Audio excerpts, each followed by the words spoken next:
आज हम सिलेबस की चर्चा करेंगे, एक समीक्षात्मक पद्धति को लेकर के आज हम उसका विश्लेषण करेंगे, शोधपरक पद्धति को लेकर के आज हम प्रश्नों की समीक्षा करेंगे, किस तरह से एक यूनिट में से अलग अलग प्रश्नों का निर्माण किया जाता है, कैसे एक यूनिट को आधार बना करके विभिन्न प्रकार के यूनिट के साथ उसको लिंक किया जाता है। क्योंकि कई बार हम देखते हैं कि शिक्षार्थी पूछते हैं कि सर विश्लेषण करने वाली जो चीज है, पहले हम उसमें सामान्य में किस तरह की चर्चा करें और जो विशिष्ट अध्ययन है उसमें किस तरह की चर्चा करें। तो मुझे लगता है कि सामान्य अध्ययन को आपको करने की आवश्यकता ही नहीं है। जब आप विशिष्ट अध्ययन कर लेते हैं किसी चीज का, बहुत बारीकी से किसी चीज का आप विश्लेषण और अध्ययन कर लेते हैं, तो फिर आपको सामान्य अध्ययन की आवश्यकता क्या पड़ जाती है। ठीक है, इसी तरह से आज हम संस्कृत विषय को लेकर के चर्चा करेंगे। निश्चित रूप से आप हमारे इस पूरे सेशन के साथ जुड़े रहिए। आइए सबसे पहले हम बात करते हैं मूल रूप से आज के प्रश्न पत्र की। संस्कृत के प्रश्न पत्र की हम चर्चा करेंगे और इसमें मूल रूप से जैसा कि आप देख रहे हैं स्लाइड में, व्याख्यापरक प्रश्न केवल इकाई 1 व 2 के अंतर्गत विस्तृत अध्ययन हेतु निर्धारित पाठ्यक्रम से ही पूछे जाएंगे। व्याख्याक्रम की हम बात कर रहे हैं, ठीक है, क्योंकि बाकी जो प्रश्न है उनका लेवल अलग अलग है। हमने जब प्रश्नों की समीक्षा की है, प्रश्न पत्र की हम जब पहले समीक्षा कर चुके हैं, किस तरह से प्रश्न पूछे जाएंगे, छोटी इकाई कौन सी होगी, बड़ी इकाई कौन सी होगी, निबंधात्मक क्या होगा, ठीक है, वो सारी प्रश्नों की चर्चा हम ऑलरेडी कर चुके हैं। आज के सेशन में सिर्फ और सिर्फ हम इस पर चर्चा कर रहे हैं कि पहली और जो दूसरी इकाई है उसी में से मूल रूप से हमें गौर करना है। ठीक है, यदि हम पहली यूनिट की बात करें, सबसे पहले तो देखते हैं निम्नांकित का विस्तृत अध्ययन। सबसे पहले हम बात करते हैं ऋग्वेद। अब ऋग्वेद से संबंधित जो हमारे सवाल हैं उसमें लिखा हुआ है अग्नि सूक्त 1.1। ठीक है, तो सबसे पहले तो हमें यह देखना है कि भाई ये जो अग्नि सूक्त है ये कौन से वेद से संबंधित है। कई बार हम ऐसी चर्चा करते हैं कि भाई ठीक है अग्नि सूक्त आ गया, 1.1 आ गया, अब नीचे 4 विकल्प दे दिए गए कि कौन से वेद से संबंधित है। सवाल पैदा होता है कि कौन से वेद, तो 4 है हमारे पास में। भाई आप सिलेबस का ही विश्लेषण ठीक ढंग से कर लीजिए ना, सिलेबस का अध्ययन ठीक ढंग से कर लीजिए ना।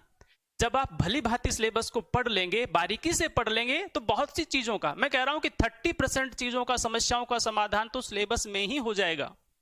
इसलिए सिलेबस में हो जाएगा क्योंकि साफ लिखा हुआ भाई ऋग्वेद से लिया गया 1.1। अब 1.1 में आपको देखना है कि पहले मंडल का पहला सूक्त है। सवाल यहां से भी बनता है कि अग्नि सूक्त जो है वो कौन से मंडल का कौन सा सूक्त है। तो मैंने कहा कि भाई पहले मंडल का पहला सूक्त है।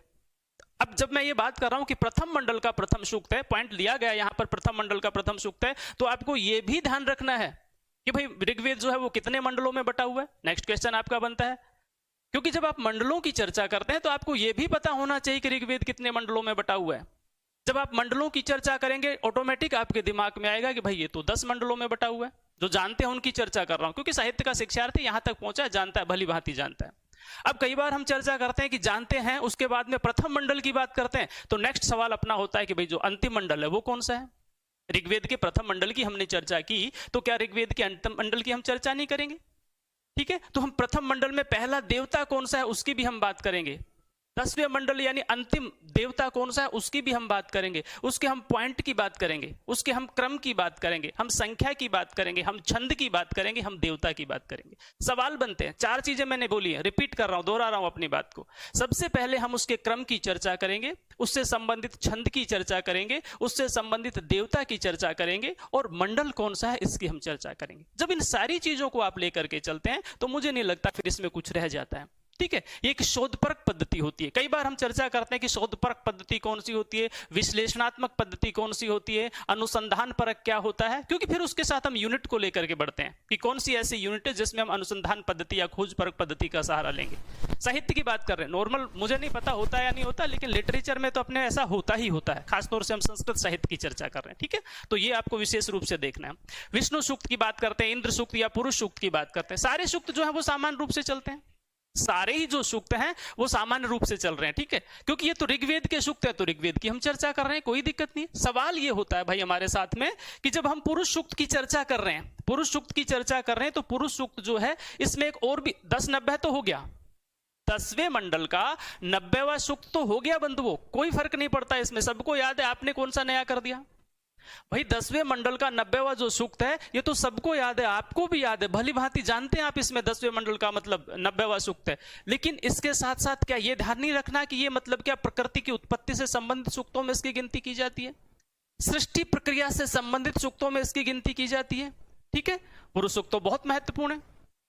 अब यदि सवाल होता है कि सृष्टि प्रक्रिया की उत्पत्ति से संबंधित सूक्तों में इसकी चर्चा की जाती है, इस तरह का यदि सवाल होता है, तो फिर आपको यह भी देखना है कि सृष्टि प्रक्रिया से संबंधित सूक्त अन्य कौन कौन से हैं।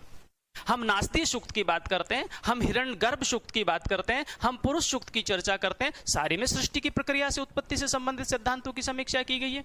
उनका भी आपको क्रम याद रखना है, उनका भी आपको देवता याद रखना है, उनका भी आपको विश्लेषण करना है। ठीक है, संस्कृत विषय आसान हो सकता है, लेकिन इतना भी आसान नहीं है जितना आप सोचते हैं। कई बार ऐसा सोचते हैं हिंदी बहुत सामान्य सी प्रक्रिया, संस्कृत बहुत सामान्य सी प्रक्रिया। बंधु ऐसा नहीं है, ऐसा नहीं है। उसको विश्लेषण में लेकर के चले। हाँ, स्कोरिंग सब्जेक्ट है, मैथ की तरह नंबर आएंगे, कहीं कोई दिक्कत नहीं है। पिछले सालों के जब आप इतिहास को उठा करके देखेंगे, गत वर्षों के हिस्ट्री को उठा करके देखेंगे, ठीक है, हमारे 29 वर्षों के अनुभव को जब आप शेयर करेंगे तो आप खुद अपने उसके साथ मिलिए, एक्सपर्ट के साथ मिलिए। आज विभिन्न जगह जाकर के जो काम कर रहे हैं, ठीक है, आप उनसे मिलिए। और हम तो खुद सेमिनार में चर्चा करवाते हैं आपके लिए, आपको रूबरू उन लोगों के साथ मिलवाते हैं।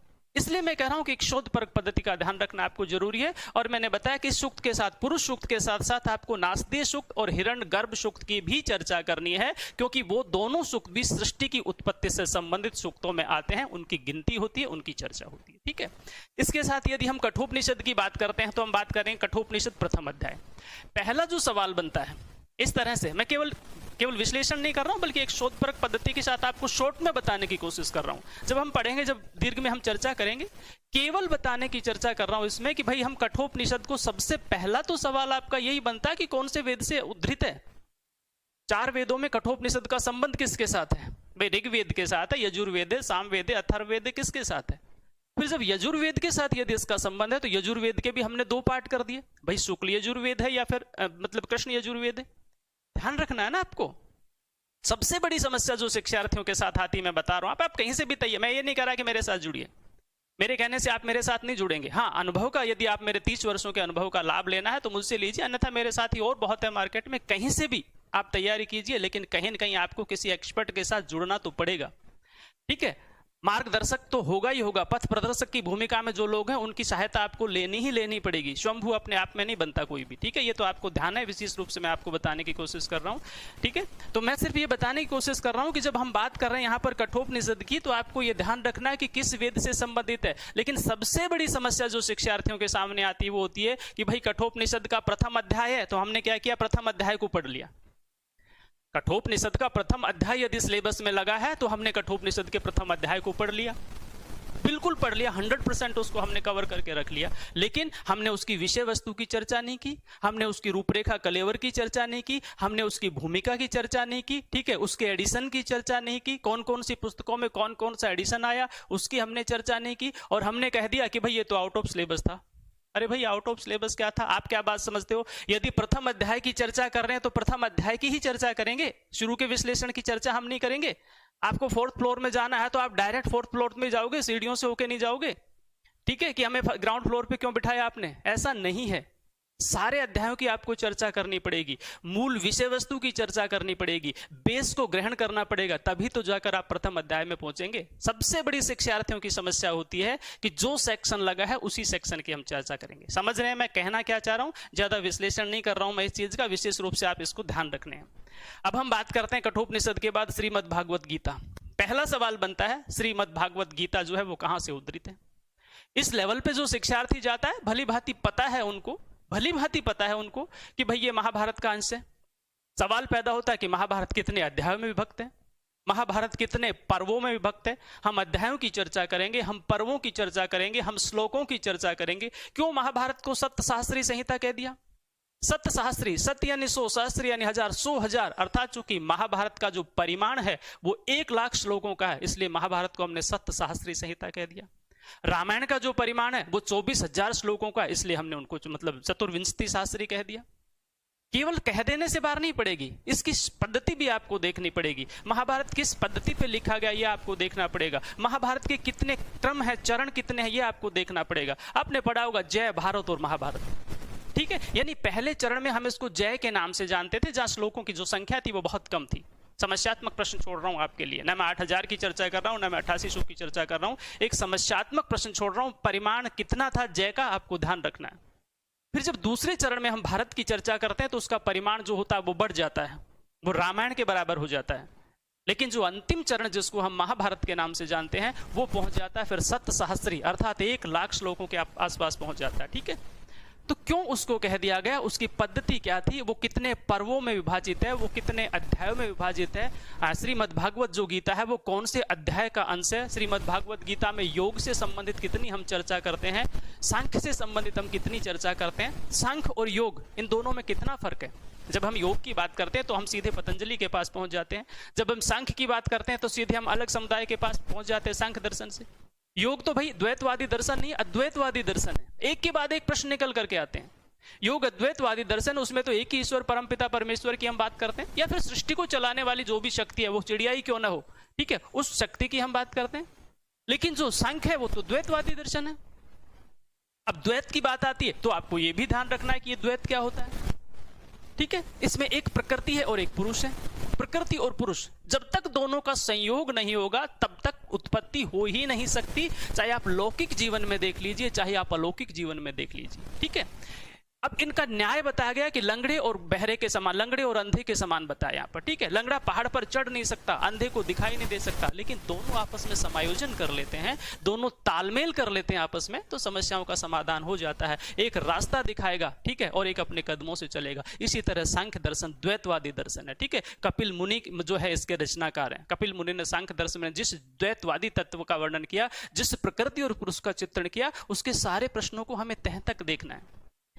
मैं सिर्फ इसलिए कह रहा हूं कि हम क्या करते हैं, आउटलाइन देख लेते हैं, ऊपर की हम चर्चा कर लेते हैं। ये सारी बातें इसलिए जो शिक्षार्थी समझते हैं, जो बहुत गहराई में जाते हैं, जो डिटेल से पढ़ना चाहते हैं, वो मेरी भाषा समझते हैं, ठीक है। लेकिन जो सिर्फ किताबों का अध्ययन करते हैं, किताबों का अध्ययन कर लिया कि ठीक है मार्केट में जो पुस्तक मिली उसको देख लिया और उससे हम आरएस बनने वाले हैं, तो मुझे नहीं लगता समस्याओं का समाधान हो पाएगा। सत्य कड़वा है, यथार्थवादी दृष्टिकोण है, आज नहीं तो कल समझ में आ ही जाएगा। आगे की बात कर रहा हूं मैं। श्रीमद् भागवत गीता के बाद मैं नीति शतक की बात करता हूं, ठीक है। नीति शतक, भर्तृहरि। नीति शतक का सीधा संबंध हम किससे जोड़ेंगे, भर्तृहरि के साथ जोड़ेंगे। अब नीति शतक भर्तृहरि की रचना तो है, लेकिन हमें यह देखना कि किस ग्रंथ में आता है। हमारे यहाँ तो साहित्य के भी ग्रंथ हैं, हमारे यहाँ तो नीति के भी ग्रंथ हैं, हमारे यहाँ तो दर्शन के भी ग्रंथ हैं, व्याकरण के भी ग्रंथ हैं, विभिन्न प्रकार के ग्रंथ हैं। नीति शतक नीति परक पद्धति में आता है। अब इसकी बात करते हैं, शतक जब जब आता है तो हम भर्तृहरि के फिर पीछे जीवन की चर्चा करते हैं कि शतक त्रय उनके कौन से थे। 3 शतकों की हम चर्चा करते हैं। हम श्रृंगार शतक की चर्चा करेंगे, हम नीति शतक की चर्चा करेंगे, हम वैराग्य शतक की चर्चा करेंगे। क्रम देखिए, क्रम देखिए। सबसे पहला सवाल यह होता है कि इसका क्रम देखिए कि भाई व्यक्ति पहले वैरागी होता है कि पहले प्रेम में पड़ता है कि पहले मतलब आनंद में जोता है या फिर कहां जाता है। ये सारा दृष्टिकोण आपको खुद देखना पड़ेगा। आप इसका विश्लेषण तो कीजिए।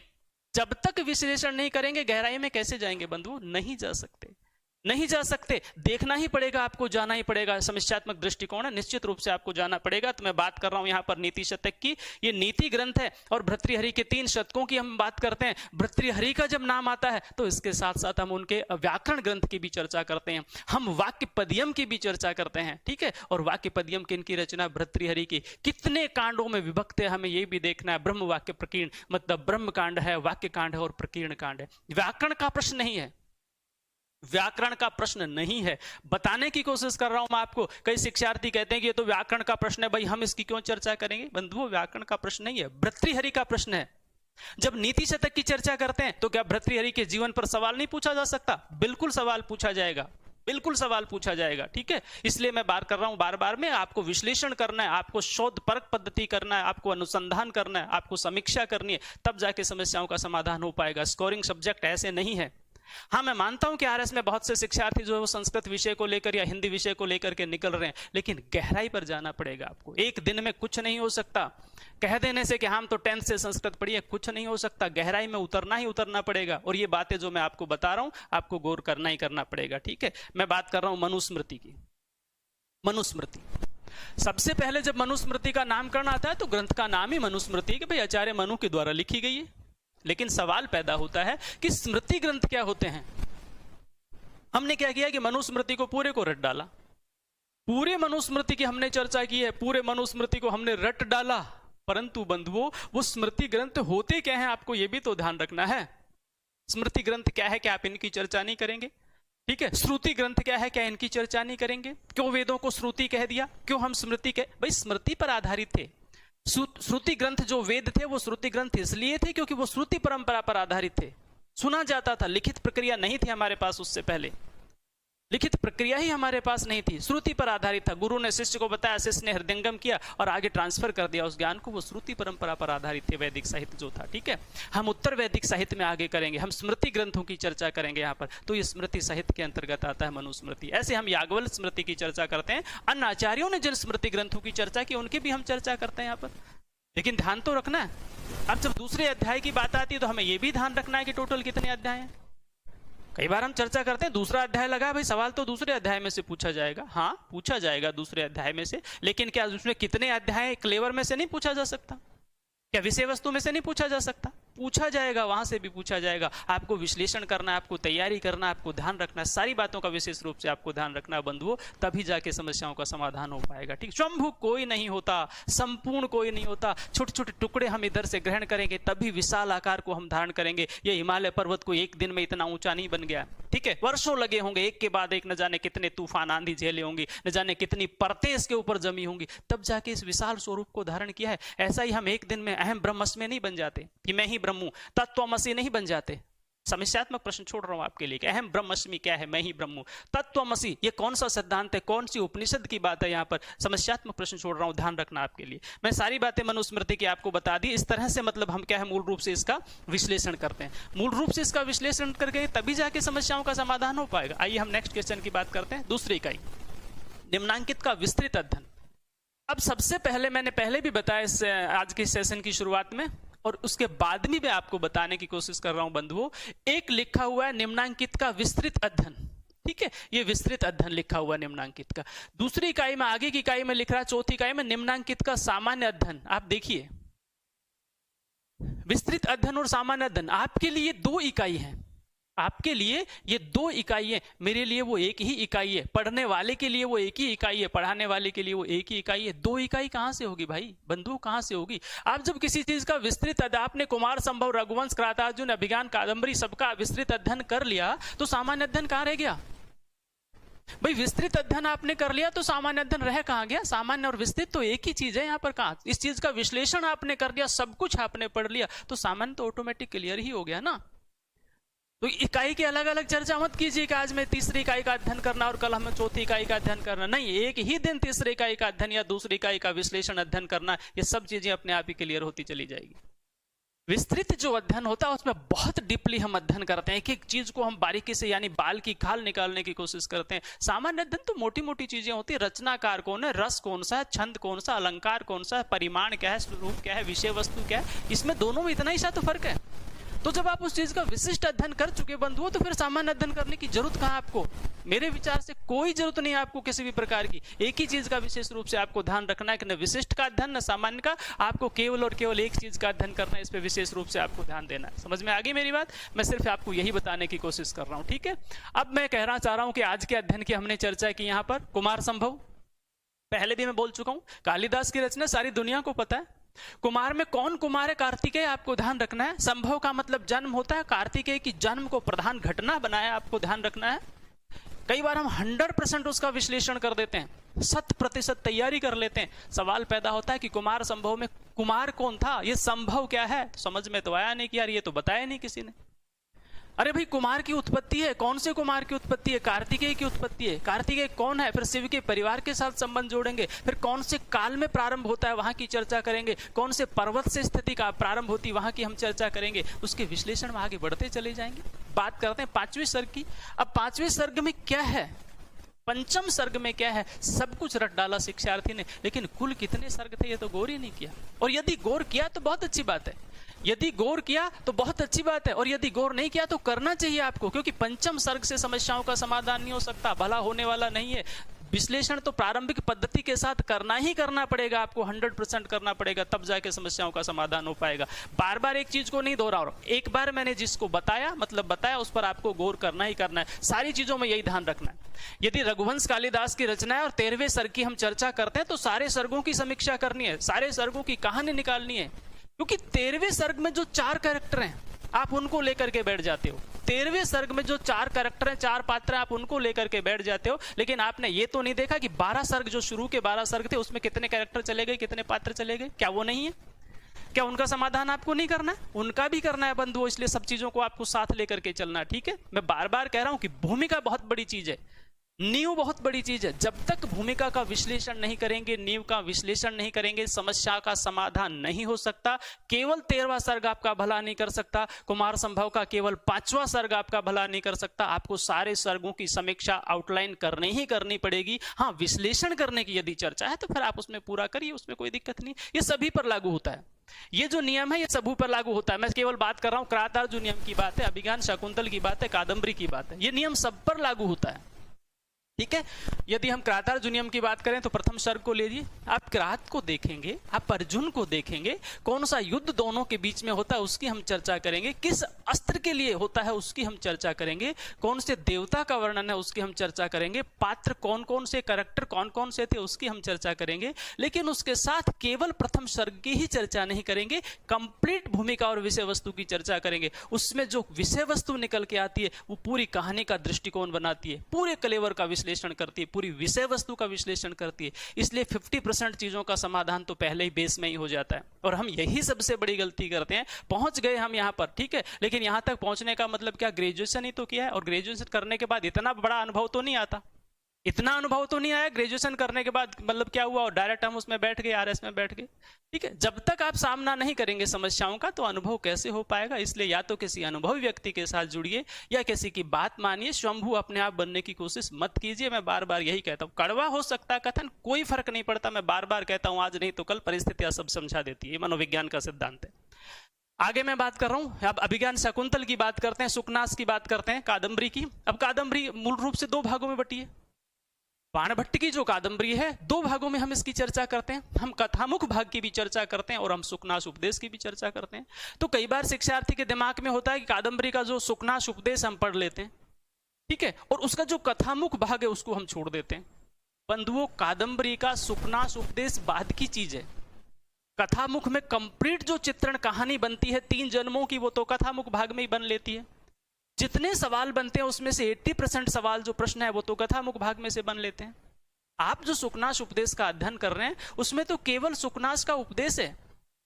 ठीक है, एक राजा का एक विश्वास पत्र मंत्री किस तरह से मतलब पुत्र को शिक्षा देता है, और कैसे लक्ष्मी से यानी धन से युवावस्था में यदि राजगद्दी भी मिल जाता और धन भी मिल जाता, सारी चीजें अनुकूल हो जाती हैं, तो व्यक्ति किस तरह से पथभ्रष्ट होता है, केवल उसी का तो एक दृष्टिकोण वहां पर दिया गया। लेकिन समस्याओं का समाधान तो बहुत पहले हो चुका है, हम उसकी तो चर्चा नहीं करेंगे। हम तो चर्चा करेंगे कि भाई हमारे सिलेबस का जो पार्ट है उसकी चर्चा करेंगे, तो आउट ऑफ सिलेबस आ गया, नहीं है ऐसा। ध्यान रखना, मैं बार बार कहता हूं, कहीं पढ़े आप हिंदुस्तान में जाकर के, लेकिन जो चीजें बता रहा हूं उनका ध्यान रखना, जीवन भर काम आने वाली चीजें। आगे की मैं चर्चा करता हूं। इकाई 3 की यदि मैं चर्चा करता हूं तो ईशोपनिषद, भगवत गीता, रामायण, कठोपनिषद, मनुस्मृति और महाभारत, ये सब आ चुके हैं। ये सब आ चुके हैं, इसलिए आ चुके हैं सारे के सारे क्योंकि हम इनका विशिष्ट अध्ययन कर चुके हैं। अब बार बार सामान्य अध्ययन करने की आवश्यकता नहीं है। जब आपने 100% किसी चीज को देख लिया, ऊपर लिखा विशिष्ट अध्ययन, तो फिर वापस आप सामान्य अध्ययन करेंगे क्या? नहीं करेंगे। यहाँ वेद की बात आ गई, यहाँ स्मृति ग्रंथ की बात आ गई, 1 लाख श्लोकों की बात आ गई, रचनाकार की चर्चा हम ऑलरेडी कर चुके हैं। ईशोपनिषद कहाँ से लिया गया है, कितने मंत्र हैं इसमें, सवाल पूछा जाए ईशोपनिषद, ईशावास्योपनिषद में कितने मंत्र हैं, ठीक है, किस वेद से संबंधित है, सारी चीजें हम ऑलरेडी कर चुके हैं, तो इसलिए इनका बार बार विश्लेषण करने की आवश्यकता नहीं है। श्रीमद भागवत गीता, महाभारत का अंश ऑलरेडी हम चर्चा कर चुके हैं। रामायण 24,000 श्लोक है, ऑलरेडी हम चर्चा कर चुके हैं। आदि काव्य की बात है, क्यों आदि काव्य कहा गया है, इसका क्लेवर क्या है, इसका स्वरूप क्या है, कौन सा छंद है इसमें, आदि कवि कौन सा, सारी चर्चा ऑलरेडी हम कर चुके हैं और कर लेंगे, ठीक है। तो इन चीजों का आपको क्या है, विशेष रूप से ध्यान रखना। ये सारी की सारी चीजों की मैं चर्चा कर चुका हूं, इसलिए बार बार कहने की आवश्यकता नहीं है। अब यदि मैं आगे की चर्चा करता हूं इकाई की, तो वही देखो सामान्य अध्ययन दोबारा से लिखा हुआ है। मैं बार बार कहता हूं कि जो समझदार शिक्षार्थी है उसको इस चक्कर में, इस भ्रम में नहीं पढ़ना चाहिए, इस भ्रम में नहीं पढ़ना चाहिए। वापस सामान्य अध्ययन आ गया कुमार संभव का, भाई विशिष्ट कर चुके हैं ना कुमार संभव का, सिर्फ इतना है कि पहले गहराई से आप उसका अध्ययन कर लीजिए, 100% गहराई के साथ आप उसका अध्ययन कर लीजिए, आपको दोबारा उसका विश्लेषण करने की आवश्यकता नहीं पड़ेगी, ठीक है। इसी प्रकार अभिज्ञान शाकुंतल वगैरह सब हैं, विशेष रूप से मतलब काव्यसु नाटकम रम्यम तत्र रम्य शकुंतला, वर्षों से हम जानते हैं, इसमें कुछ नया नहीं करना आपको। हाँ, मैं जो भूमिका भाग बताइए उसका विश्लेषण आप जरूर करेंगे, ठीक है। स्वप्न वासव दत्तम, बहुत ज्यादा चीजें, कई बार हम वासव दत्ता और स्वप्न वासव दत्ता को एक कर लेते हैं, हम सुबंधु और भास को मिक्स कर देते हैं, हम चर्चा नहीं करते, ठीक है, कि सुबंधु कौन और भास कौन है, स्वप्न वासव दत्तम क्या है और स्वप्न वासव दत्ता क्या है। बस स्वप्न देख के दोनों को हमने मिक्स कर दिया। पाव भाजी बनाने की कोशिश ना करें, अध्ययन करें विशिष्ट रूप से, ठीक है, कई बार हम नहीं होते हैं, किसके रचनाकार ये नहीं है, तो नहीं को नहीं देखते, पहला क्वेश्चन जो विकल्प होता है उसी को हम टिक कर देते, घर आके देखते अरे ये तो मैंने देखा ही नहीं। तो देखो ना, फिर कब देखोगे? देखो फिर, या तो अपने अपने विवेक से देखो या किसी अनुभव व्यक्ति की बात मानो। ठीक है, आगे मैं चर्चा करता हूं। काव्य शास्त्र के प्रमुख सिद्धांतों और संप्रदायों की चर्चा करेंगे। अब इन 6 संप्रदायों को आपको देखना है। काव्य शास्त्र के जो संप्रदाय हैं बहुत बारीकी से अध्ययन करना है। मैं रस सिद्धांत की बात करता हूं तो भरत मुनि के पास चलना है। काव्यसु नाटकम रम्य तत्र रम्य शकुंतला कालिदास हो गया। मैं रस सिद्धांत की बात कर रहा हूं तो फिर हम भरत सूत्र को देखेंगे। ठीक है, विभाव अनुभाव व्यभिचारी भाव संयोगाद रस निष्पत्ति की हम चर्चा करेंगे। विभाव क्या है, अनुभाव क्या है, संयोग क्या होता है, रस क्या होता है, निष्पत्ति कैसे होती है, कितने प्रकार के विभाव होते हैं, आलंबन और उद्दीपन विभाव क्या है, कैसे रस की उत्पत्ति हो जाती है, सारे सिद्धांतों की हम समीक्षा करेंगे। हम रीति संप्रदाय आचार्य वामन की चर्चा करेंगे। हम वक्रोक्ति सिद्धांत कुंतक की चर्चा करेंगे। ठीक है, हम औचित्य सिद्धांत क्षेमेंद्र की चर्चा करेंगे। जितने भी संप्रदाय हैं सारे संप्रदायों की चर्चा करेंगे। हम ध्वनि संप्रदाय की बात करेंगे आनंदवर्धन की, और देखेंगे समीक्षात्मक दृष्टिकोण में देखेंगे। कई बार हमने क्या कह दिया कि हमने पढ़ लिया भाई, रीति पढ़ लिया, कंप्लीट पढ़ लिया रीति संप्रदाय वामन का, इधर से हमने ध्वनि संप्रदाय पढ़ लिया आनंदवर्धन का। भाई समीक्षा तो करो, कहना क्या चाहते हैं, तुलनात्मक अध्ययन तो करो। संप्रदाय तो पढ़ के छोड़ दिए, लेकिन जब वहां क्रॉस क्वेश्चन आता है यहां पर कि कौन सा संप्रदाय इसके ऊपर प्रभावी है, या कौन सा संप्रदाय पूर्ववर्ती है और कौन सा उत्तरवर्ती है, तो फिर हम विश्लेषण करते लग जाते हैं कि पहले कौन सा था और बाद में कौन सा था। ये तो हमने देखा ही नहीं। भाई अब क्रम की तो चर्चा कीजिए, सिद्धांतों की चर्चा कीजिए, क्रम की चर्चा कीजिए, सारा विश्लेषण ये आपको करना। ठीक है, ये दृष्टिकोण आपको देखना। रस की परिभाषा हमने चर्चा कर दी। अलंकारों की चर्चा हम एक सामान्य सी प्रक्रिया जब हम पढ़ेंगे अब अलंकारों की चर्चा करेंगे। ठीक है, हम अलंकारों में शब्द अलंकारों की भी चर्चा करेंगे, अर्थालंकारों की भी चर्चा करेंगे, उभय अलंकारों की भी चर्चा करेंगे। कई बार क्या होता है कि हम ये देख लेते हैं कि पूरा अलंकार पढ़ लिया, लेकिन किसी ने कह दिया कि मतलब अलंकार तो काव्य में होते ही होते हैं, और जो लोग काव्य को अलंकारों से रहित मानते हैं वो लोग जो है वो अग्नि को ताप से रहित क्यों नहीं मान लेते।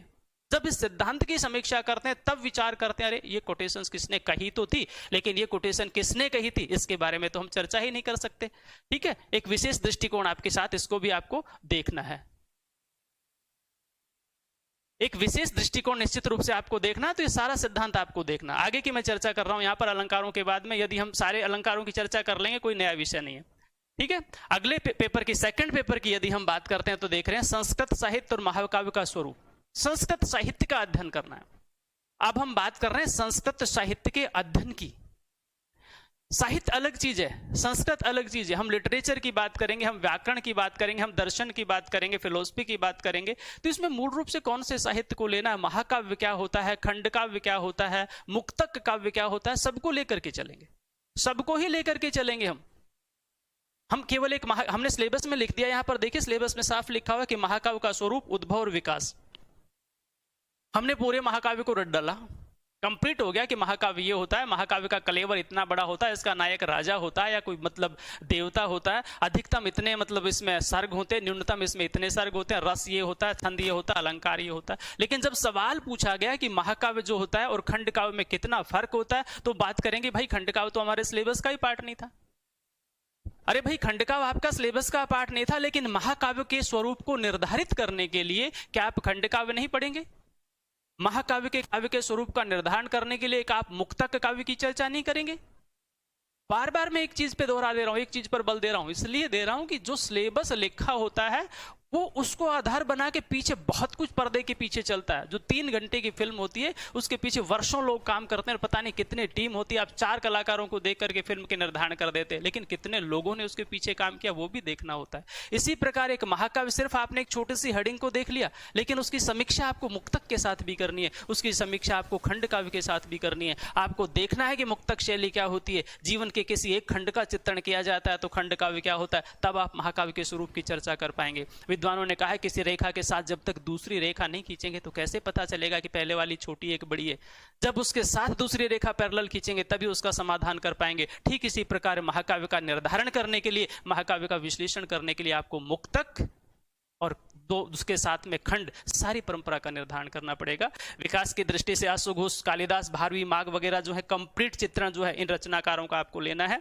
बहुत महत्वपूर्ण बात आपको बता रहा हूं, जितने भी ये प्राचीन कवि हैं, जितने भी प्राचीन कवि, सारा विश्लेषण आपको पता है। कालिदास की कौन सी 7 रचनाएं आप जानते हैं भली भांति?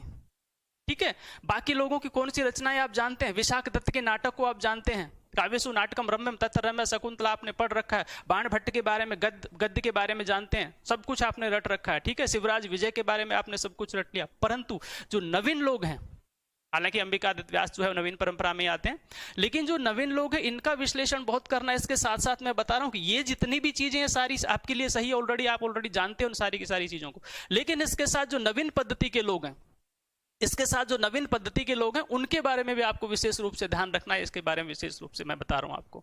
कालिदास के बारे में चर्चा करते हैं, लेकिन राजस्थान परंपरा में जो नवीन रचनाकार लगे हुए हैं उनका एक बहुत व्यापक दृष्टिकोण आपको साथ लेकर के चलना है। मटेरियल बहुत कम उपलब्ध होता है तो भी बहुत कम होता है वो, ठीक है, बहुत से भी बहुत कम होता है, रेयर ही मटेरियल इसका उपलब्ध हो रहा है मार्केट में, आपको पता है। और आप खुद इसका विश्लेषण करके देखिए, किसी नोट्स में या कहीं से आप देखिए, एक की जन्म तिथि और एक का जन्म स्थान जहां पर बताया गया, 2 दिन बाद में वो किसी दूसरे के जन्म स्थान के बारे में लगा होता है। ये दावे के साथ कहता हूं, मेरे पास इस तरह के बहुत से प्रमाण बड़े पड़े हैं। इसलिए ऑथेंटिक चीजों से आप अध्ययन कीजिए, टेक्स्ट बुक का आप सहारा लीजिए या किसी अनुभवी व्यक्ति के साथ मिलिए, ठीक है। नए बुक के लिए, नए वाला जो मैटर है, संस्कृत के अर्वाचीन जो रचनाकार है उनके लिए मेरी खुद की पुस्तक है, डॉक्टर करतार सिंह की पुस्तक, संस्कृत के मूर्धन रचनाकार है, आप उसको देख लीजिए। मार्केट में भली भांति चल रही है। अभी कॉलेज लेक्चर का एग्जाम हो जाएगा, उसके बाद पता चल जाएगा कितने % कवर किया उसने, कितने % कवर किया, वो 4 दिन बाद हम चर्चा करेंगे उसकी, जब अगली हम समीक्षा करेंगे। निश्चित रूप से आप पुस्तक को लीजिए, मिलती है बहुत अच्छी बात है, नहीं मिलती है कहीं से भी अध्ययन कीजिए, लेकिन अर्वाचीन कवियों पर आपको प्राचीन कवियों से अधिक बल देना है। आगे की मैं चर्चा कर रहा हूं निबंध की। निबंध विचारात्मक, वर्णनात्मक किसी विषय पर संस्कृत में लघु निबंध लिखना है। अब हमने क्या किया कि जो 10th की पासबुक में लिखा हुआ था, 12th की पासबुक में लिखा हुआ था, ठीक है, वही निबंध वहां से उठाया और इस तरह से लिख दिया। वो लेवल देखिए आप अपना। अरे 2 और 2 पहली क्लास में भी 4 ही होते हैं, पीजी में भी 4 ही होते हैं, आप 2 और 2 पहली वाले लिख दोगे क्या? 10 लाइनों के निबंध से समस्याओं का समाधान हो जाएगा क्या? नहीं होगा। शैली देखिए, यहां लिखा हुआ है कि विचारात्मक और वर्णनात्मक, तो आपको यह देखना है कि क्या 2 ही शैलियां होती है, इससे ज्यादा भी शैली होती है? भाई शैलियां 2 ही होती हैं या इससे ज्यादा भी होती है? आपको विचारात्मक शैली क्या होती है इस पर चिंतन करना है, वर्णनात्मक शैली क्या होती है इस पर चिंतन करना है, शोधपरक शैली क्या होती है इस पर चिंतन करना है, विचारात्मक शैली क्या होती है इस पर चिंतन करना है। सारी चीजें आपको देखनी है, ठीक है। और इन सारों का वर्णन करना निबंध में, इसमें तर्क, कल्पना और यथार्थ का भी दृष्टिकोण आपको जोड़ना है कि कहां से हम तार्किक विषय वस्तु को दें, कहां से हम काल्पनिक विषय वस्तु को दें, कहां से हम यथार्थवादी विषय वस्तु को दें। जब इन तीनों का समन्वय होगा, मिश्रण होगा, तब जाकर हमारा निबंध 100% 100% कसौटी पर खरा उतरेगा। ये संस्कृत भाषा, इसका जो साहित्य है वो सागर वत व्यापक है, सागर की तरह व्यापक है, ठीक है। 2 दिन में समस्याओं का समाधान नहीं हो सकता, बहुत गहराई से अध्ययन करना, बहुत बारीकी से, बहुत सूक्ष्मता से अध्ययन करना है। तो इन दोनों शैलियों को आप विशेष रूप से याद रखेंगे। ये संस्कृत और हिंदी का सामान्य सी प्रक्रिया अनुवाद, इसमें मैं नहीं जा रहा। इकाई 5 की व्याकरण की लघु सिद्धांत कौमुदी प्रकरणों की बात करें, ये बहुत महत्वपूर्ण विषय वस्तु, इसके बारे में और बता देता हूँ। ये लिखा लघु सिद्धांत कौमुदी पर आधारित। अब हम समस्या क्या हो हम लोगों के साथ में, एक तो हम बहुत बड़े स्वयंभू अपने आप बन जाते हैं, बहुत से शिक्षार्थी, सबकी नहीं कह रहा लेकिन कुछ लोगों की कह रहा हूं। कड़वा सत्य, यथार्थवादी दृष्टिकोण, बुरा लगे तो लग जाए, कोई फर्क नहीं पड़ता, क्योंकि शिक्षक को हमेशा यथार्थवादी होना चाहिए। चाणक्य ने भी ऐसा ही कहा है और सुकरात ने भी यही कहा है कि शिक्षक को यथार्थवादी होना चाहिए, सत्य उसके सामने बता ही देना चाहिए, आज नहीं तो कल सच्चाई उसके सामने आएगी, तब निश्चित रूप से कड़वा लगे तो पहले ही उसको बता दो, समस्याओं का समाधान हो सकता है। बहुत से स्वयंभू हम में से शिक्षार्थी ऐसे होते हैं कि यहाँ लिखा हुआ है लघु सिद्धांत कौमुदी के आधार पर कारक प्रकरण, और उस कारक प्रकरण को उठाया और वो रीट वाले लेवल में जो हमने तैयारी की थी ना, वो बोलेंगे कि यार हाँ अभी रीट की हमने 2 महीने पहले तैयारी की थी, कारक प्रकरण तो वहीं से उठा लेते हैं, ठीक है। या 2 महीने पहले हमने फर्स्ट ग्रेड की चर्चा की थी, वहीं से हम कारक प्रकरण को उठा लेते हैं। सेकंड ग्रेड की हमने तैयारी की थी, कारक प्रकरण को उठा लेते हैं, ठीक है। यहाँ तक कि कॉलेज लेक्चरर तक की हमने तैयारी कर रखी है, तो अभी 2 महीने पहले कॉलेज लेक्चरर की तैयारी की है, अब हम आरएस की तैयारी कर रहे हैं यहाँ पर, तो चीजें तो वही है, नोट्स में क्या पुराना होता उठा लेते हैं लघु सिद्धांत कौमुदी के कारक प्रकरण को।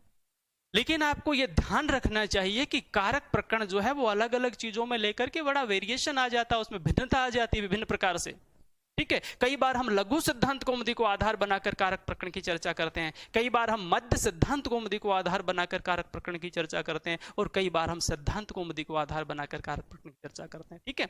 रचनाकार अलग अलग हो जाते हैं बंधुओं, रचनाकार अलग अलग हो जाता है। जब हम लघु सिद्धांत कौमुदी की बात करते हैं तो आचार्य पाणिनि की तरफ जाते हैं, जब हम सिद्धांत कौमुदी की बात करते हैं, ठीक है, तो हम वरदराज को भी ढूंढते हैं, वहां पर हम अन्य व्यक्तियों को भी ढूंढते हैं, हम सारे लोगों को उसके साथ ढूंढने की कोशिश करते हैं, ठीक है।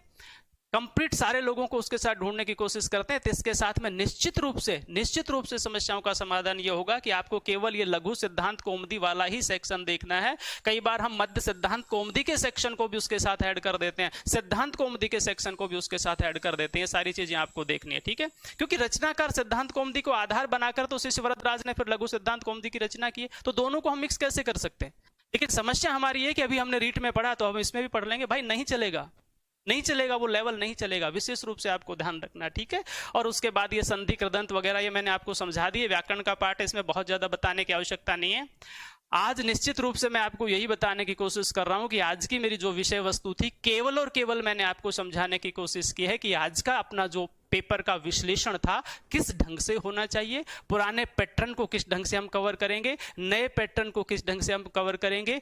एक अगर 5वां अंक लगा है तो उसके साथ हमें 10 अंक और है, उनका भी अध्ययन करना पड़ेगा, भूमिका भाग का भी अध्ययन करना पड़ेगा, कंप्लीट विश्लेषण करना पड़ेगा, ठीक है। जितना मैं जानता था मैंने अपने ढंग से पूरा आपको विश्लेषण करने का उसके साथ में प्रयास किया है। फिर एक बार आपसे रिक्वेस्ट निवेदन करता हूं यहां पर कि आप किसी अनुभवी व्यक्ति के साथ जुड़िए। मैं बार बार कहता हूं कि मेरे पास मत आइए, मेरे कहने से नहीं होगा, आप मेरे पास आइए, किसी के पास भी जाइए, लेकिन किसी के पास जाना तो आपको पड़ेगा, समस्याओं का समाधान तो करना पड़ेगा। हमसे यदि संपर्क करना चाहते हैं तो निश्चित रूप से हमारे ऑफिशियल चीजों पर हमारे एप्लीकेशन को डाउनलोड कीजिए, वेबसाइट के माध्यम से, अन्य विभिन्न प्रकार के सोशल मीडिया के माध्यम से आप हमसे संपर्क कर सकते हैं, विभिन्न किसी भी ब्रांच में संपर्क कर सकते हैं देश के किसी भी कोने में। तो साथियों आज के लिए इतना ही। नमस्कार। जयतु संस्कृतम, जयतु भारतम।